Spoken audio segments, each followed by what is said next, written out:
আসসালামু আলাইকুম গাইস, দেশ এবং দেশের বাইরে যে যেখান থেকে ভিডিওটি দেখছেন আশা করি সবাই ভালো আছেন, সুস্থ আছেন। পরিবার নিয়ে আলহামদুলিল্লাহ আমিও বেশ ভালো আছি।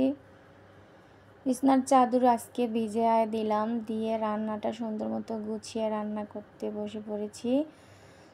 তো বৃষ্টির কারণে কাপড় চোপড় ধোয়াই যাচ্ছে না, যাই ধুই সব কিছুই ফ্যানের বাতাসে শুকাইতে হয়। আর ফ্যানের বাতাসে কাপড় শুকাইলে একদমই ভালো লাগে না, কেমন একটু গন্ধ কয়, ঝাপসা ঝাপসা। তো কিছুই করার নাই, যেহেতু বৃষ্টির দিন এটা আর কি সহ্য করে নিতেই হবে। তো এই করলা ভাজিটা বসিয়ে দিলাম, পাশের চুলায় মাংসটা বসিয়ে দিয়ে এখন মশলাটা বেটে দিয়ে দিলাম। তো আজকে আলু দিয়ে রান্না করব। তো আলুর পরিমাণটা একটু বেশি হয়ে গেছে, ঠিক আমি আন্দাজ করতে পারি নাই। এখন আবার রান্নাটা বসিয়ে দিয়ে সুন্দর মতো বিছনাদারিগুলো গোছগাছ করে নিচ্ছি। তো আজকে কয়েকদিন হলো আমার শরীরটা অনেক বেশি অসুস্থ, শুধু রান্নাটাই কোনো রকম করতেছি। ঘরের কাজগুলো তেমন একটা ভালো করে করতেই পারতেছি না মন মতো। তারপর আমি যতই অসুস্থ থাকি আমার কিন্তু ঘর গোছানোর, ঘর মোছা একদমই মিস হয় না।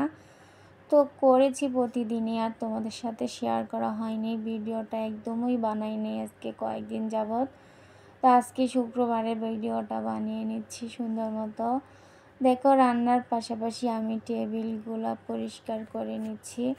তো ঘরের কাজগুলো কিন্তু রান্নার পাশাপাশি করলে খুব তাড়াতাড়ি হয়ে যায়।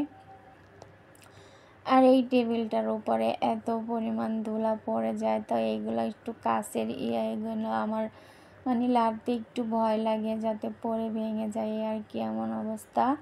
ভয় পাই সবসময় এগুলো ধরতে। তো তারপরও মোছামাছিগুলো করে নেই সবসময়ই সময় পাইলে। তো আজকে তো শুক্রবার, নামাজ পড়তে হবে। আমি কিন্তু ফজরের নামাজ পড়ে একটু ঘুমিয়েছিলাম, তারপরে উঠে আবার এই তো রান্নাবান্নার কাজের পাশাপাশি এই কাজগুলো একটু করে নিচ্ছি, কারণ শুক্রবার একটু তাড়াতাড়ি কাজ করলে দেখা যায় নামাজটা সঠিক টাইমে পড়া যায়। তো তারপরও আমার আজকে দুর্ভাগ্য হয়ে গেছে, আমি এই কাজগুলো সব করার পরে যে কাপড়গুলো যে ভিজাইছিলাম ওগুলো ধুইতে গেছি, যায় দেখি পানি নাই। তো আমার ছেলেটা কোনো রকম গোসল করে নামাজ পড়তে গেছে, আর টেপ টেপ করে একটু পানি পড়ছিল, তো তোমাদের ভাইয়া ওইটা দিয়ে গোসল করছে। আর আমি গোসলও করতে পারি নাই, আর নামাজ পড়া তো দূরে থাক, আমার কাপড়গুলাই ধোয়া হয় নাই, আর মেয়েটাকেও গোসল করাইতে পারি নাই। তো আর কি করব। তো এই তো রুমের কাজগুলো এক এক করে সুন্দর মতো করে নিলাম, নিয়ে তারপরে কি করব বসে থেকে। তো ছাদ বাগানের অবস্থা অনেক বেশি খারাপ হয়ে গেছে, দেশে গেছিলাম বিয়া খাইতে, ঈদ খাইতে। তো তখন থেকেই আর কি মানে বাগানটা বেশ একটা ঝাড় দেওয়া হয় না। তো যেই জায়গাটাতে খোঁজ আছে ওই জায়গাতে পানি জমলে দেখা যায় শ্যাওলা পড়ে যায়, আর সব সময় ঝাড় দিয়ে রাখলে শ্যাওলা পড়ে না। তো আমি একটু ঝাড়টা কমেই দেওয়া হয়েছে, যেহেতু বাড়িতে ছিলাম না অনেক দিনেই, দেশেতে গিয়া থাকছি কয়েকদিন। তো এই কারণে আর কি বাগানটা অনেক বেশি অপরিষ্কার হয়ে আছে, আর মেয়েটা যাইতেই পারে না বাগানে, গেলেই পিছলা খায় টুপ করে পড়ে যায়। আর আমিও কোনো কাজে গেলে দেখা যায় মনে হয় পড়ে যাচ্ছে এই অবস্থা। তো পড়ে গেলে একটা না একটা ক্ষতি হয়ে যেতে পারে, এই চিন্তা ভাবনাটা করে আজকে আমি কিন্তু অসুস্থ, তারপরেও ভাবলাম যে এত সময় বসে থেকে কি করব, গোসলও করতে পারতেছিলাম না। আর এমনি তো একটু ফিরি ফিরি বৃষ্টি পড়তেছিল, তো ওই বৃষ্টির মধ্যে বসে বসে আমি বাগানটা সুন্দর মতো ঘষে পরিষ্কার করে নিয়েছি। বাগান ঘষে পরিষ্কার করতে করতে দেখা যায় সেই 3টার বেশি বাজে গেছে। তারপরে আমার মেয়েকে গোসল করিয়েছি, কাপড় চোপড়গুলো আবার ধুয়ে রোদে দিয়ে আমি নিজে গোসল করে একদম খাওয়া দাওয়া করে ঠিক আসরের নামাজটা পড়তে পারছি। তো আজকে আর আমি জুমার নামাজটা পড়তে পারিনি, দুঃখের বিষয় পানির কারণে। তো আমাদের বাসায় দেখা যায় প্রতিদিনই শুক্রবারে একটু সমস্যা হয়ে যায়। আর শুক্রবারে হওয়ার কারণ হয়েছে যারা অফিসে চাকরি বাকরি করে তারা তো বাসায় থাকে, এই কারণে বাসায় যারা থাকে তাদেরও কাজকাম থাকে, তো এই কারণে পানির একটু সমস্যা হয়ে যায়।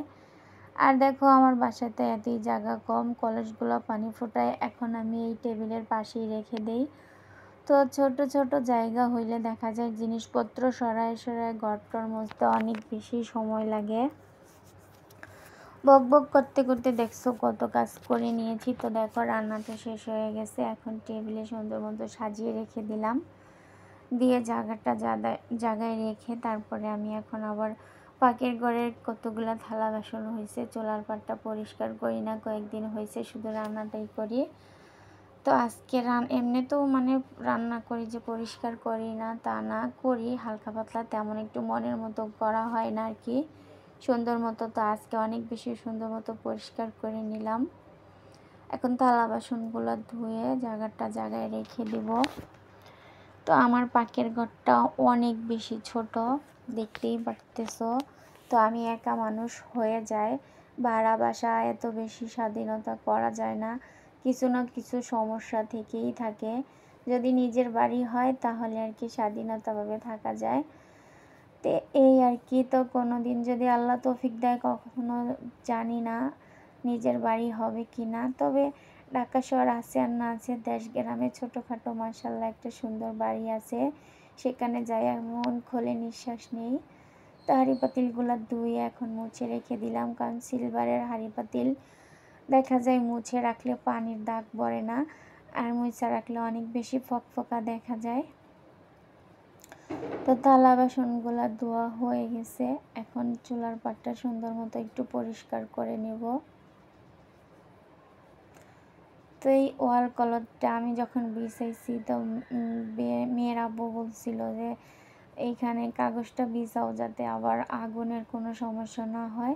তো মাশাআল্লাহ অনেক দিন হয়েছে কাগজটা এখানে লাগিয়ে নিয়েছি, দেখতে ওয়ালটা খুব ভালো লাগে, টাইস করার মতো, কিন্তু কোনো দিনও কোনো সমস্যা হয়নি। আর চুলার নিচেও আমি মনের বলেও কোনো গরম কোনো জিনিস রাখি না, যাতে কাগজটা নষ্ট হয়ে যাবে।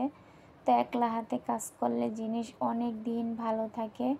তো ফাইনালি পাকের ঘরটা সুন্দর মতো পরিষ্কার করে এই তো দেখো অনেক সময় লাগাই আমি এই মানে বাগানটা ঘষে নিয়েছি, এত সময় লাগছে আর কি বলবো, অনেক বেশি শ্যাওলা পড়ে আছে।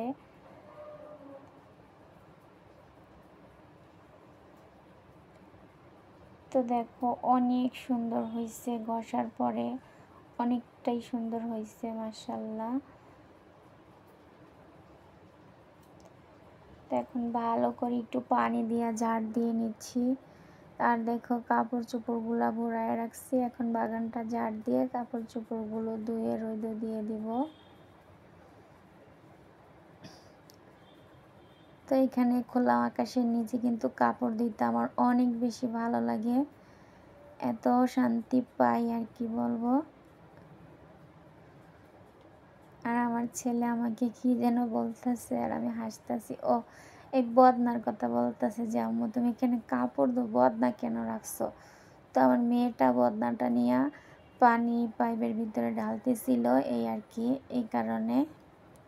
তো দেখো আমার কাপড় চোপড় ধোয়া লাড়া সম্পূর্ণ কমপ্লিট, এখন আমি গোসল করতে চলে যাব। তো গোসল করে খাওয়া দাওয়া করে আসরের নামাজ পড়ে নিয়েছিলাম, তারপর তোমাদের ভাইয়া দুপুরে ফলগুলো নিয়ে আসছে, এগুলো একটু ভিজায় রাখছি অনেক সময় রেখে, তার মেয়েকে কেটে দিলাম। তো ভিডিওটা আজকের মতো এই পর্যন্তই ছিল, সবাই ভালো থাকবেন, সুস্থ থাকবেন, আল্লাহ হাফেজ।